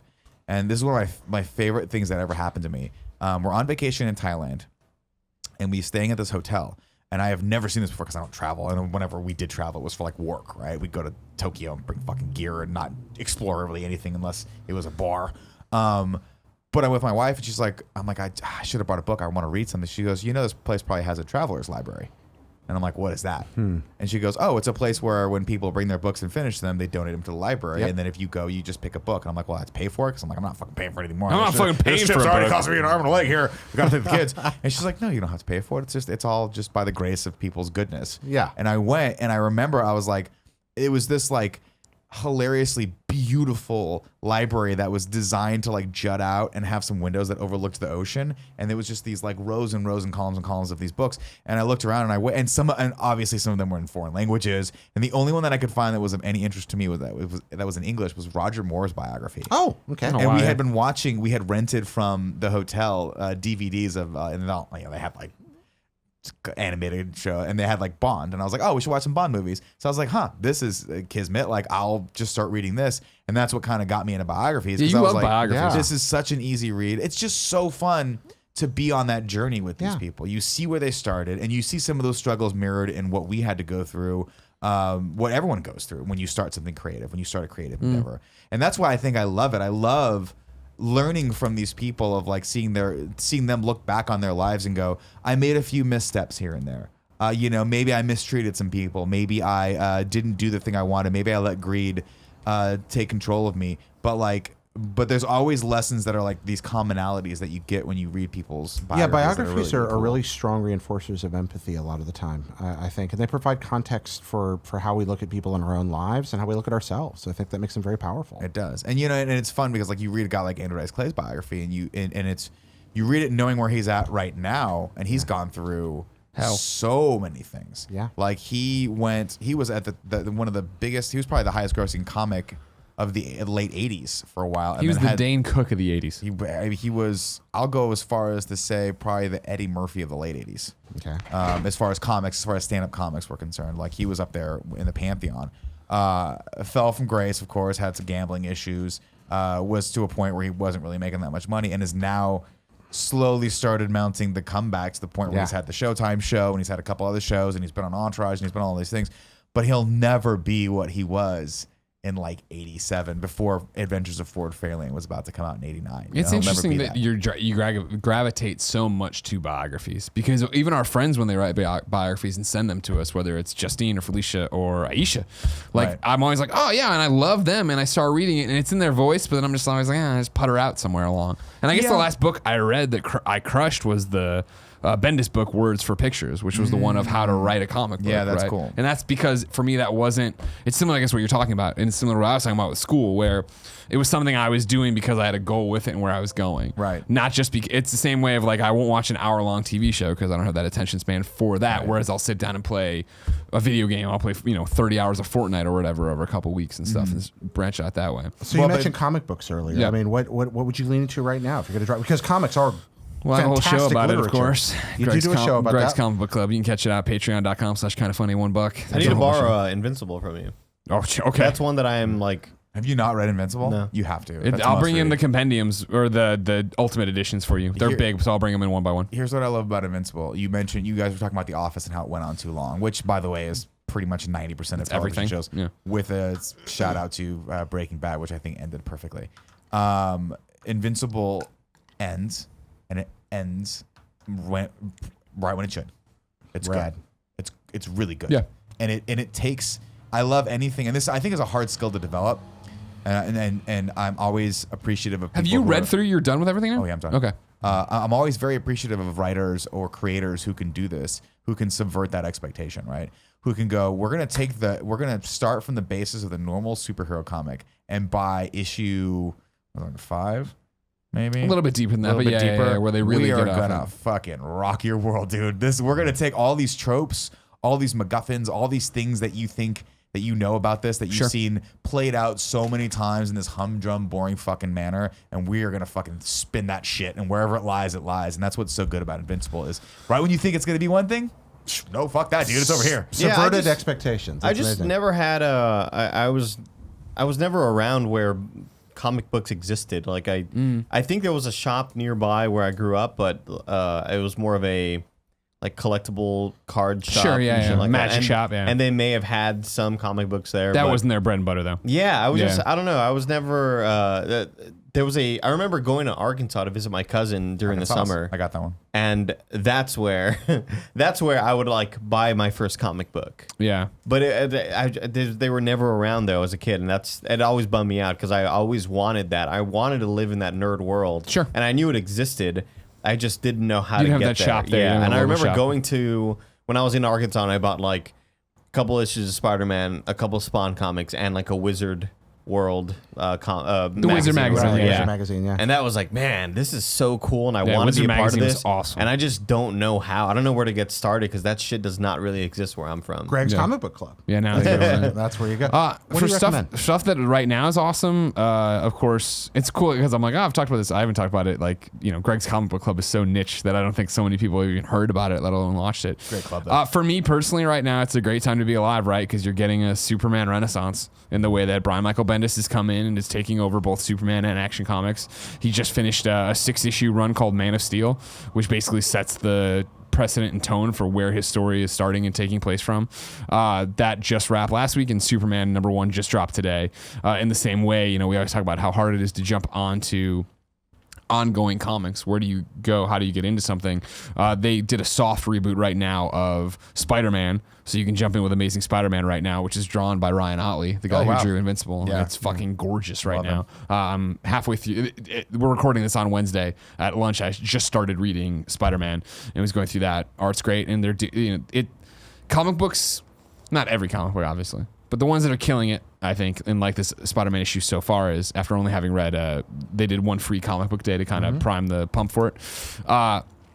They're hitting on so many great things, and they know the characters that you want, and they also know how to tell a story right now that matters. And it's not just punching things anymore, which is what comics, I think, got a bad rap for so long, right?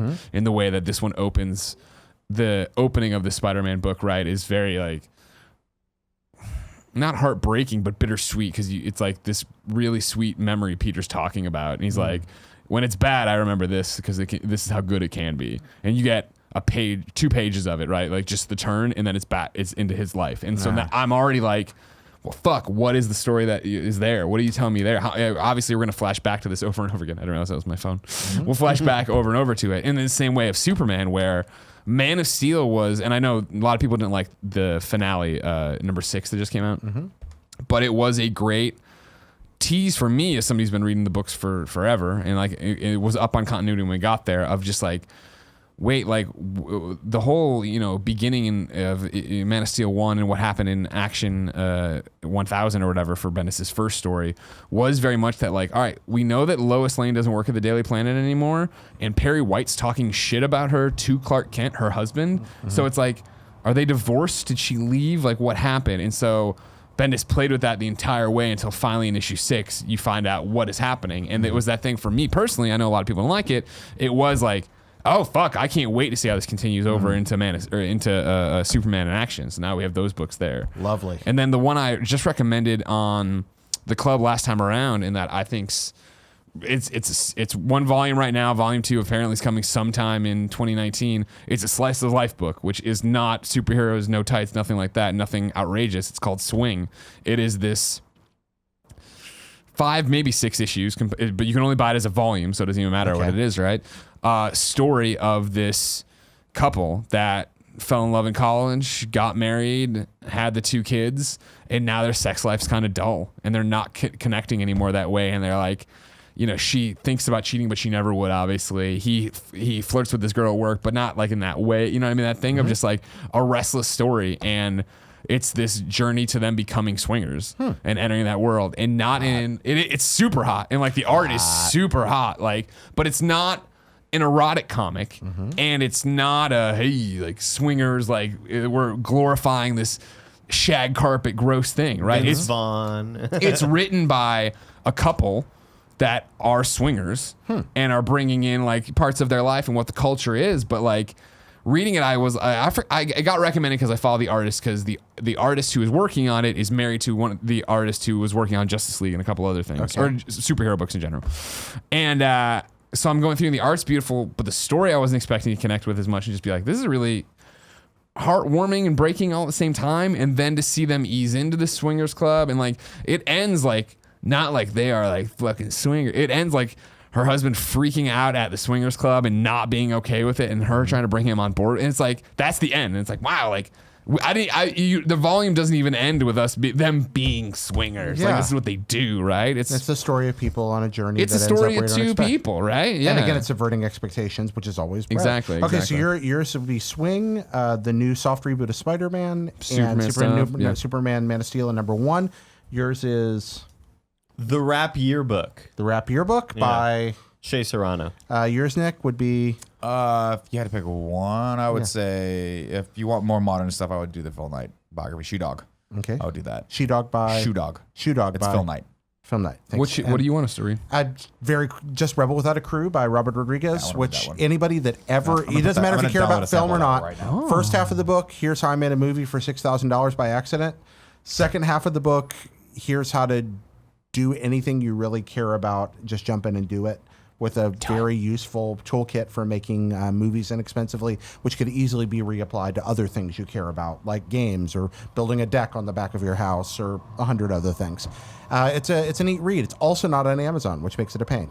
But, so much for that. There you go. I was going to queue yeah. out a Kindle, but not going to happen. Yeah, it's God. that's a heck of a read. So there we are. That's the book club for this summer. Kind of funny book club. That's good. Everybody do your homework. Jared will be come checking on you. Absolutely. He knows when Watch you're you through the sleeping. window. He Already knows when did you're my- awake. I'd like to point out that I think this should at least qualify me Holy to move shit, a you- little closer. I didn't know you were A 100%. little closer to the Kind of Funny championship. I think. this is Dude, I mean, the you step know what? closer here. Xavier Woods needs to talk about how we're doing the next thing. What's Xavier, going on? I'd like to point out that this is this result is almost 30% better than Greg Miller's. I would like to point out that it's exactly 30% better because no one corrected me when I said I did out of the 49 states minus 14. Oh, okay. It's really the 48, the lower 48. The lower right? 48. And so Ah, there I go. That got me to 70, maybe 71. But we'll just say Okay, there we 70 go. as I Still got a called C. it. That's a Nailed C. it. That's still C. I'm still there. Doing well. I passed, cool, Greg. I still wrote them up Yeah. here, though. Yeah. Idiot. I'm going to put these all into the pile of fan mail that'll eventually go out. Gotcha. All my things I've been Love saving. that.